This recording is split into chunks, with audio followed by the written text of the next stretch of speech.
Kaya nga, ano Sobra naging na ugat? ang ginawa ngayon, ang corruption na issue ngayon, ito ang pinakamalaking parang sistematikong sinadya. Mula pag-upo niya, inumpisa na nila hanggang 3 taon lang 500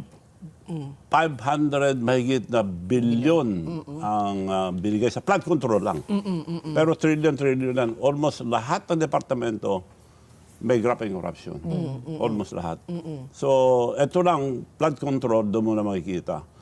Kaya marami nang puputok na yan noon, kaya nilaglag na yung mga kasama niya.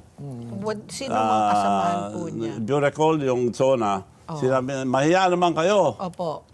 May magsasabi na kasi hindi na mapigil sa dami ng project. Because they claim to have 9,800 project.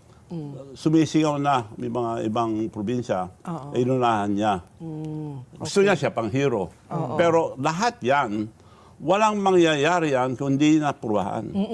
Ang GAA or yung National Expenditure, walang lalabas yan kung hindi niya i-review muna, aprubahan niya. Opo. So, nung i-review niya, tinanggalan lang niya ng yung 500 billion, tinanggalan niya ng 29 billion.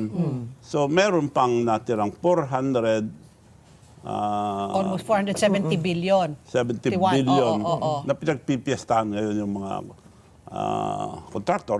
But anyway, lahat yan, hindi ko masisi yung mga contractor. Ang sinisisi ko dyan, sino nagbigay sa kanila? Yung mastermind. Yun ang hanapin natin. ICI, sino nagtayo niyan? Siya. Oh, PBBM. Paano pinagprotektahan na rin si BBM eh. Ayaw pa ipakita sa TV. Pero ila-live stream na po ho daw. Pero wala pa. Let's wait and see. Isa lang ang hiningi ko matagal na. Ilabas ang Ilocos Norte, hanggang ngayon wala. Pati sa Senado, hindi pinapakita. Why? Kasi yun ang baluarte niya. Yan ang balawarte niya. Para malinis siya, bago magbintang, unahin niya ang probinsya niya. Tapos kami lahat, imbestigahan, no exception.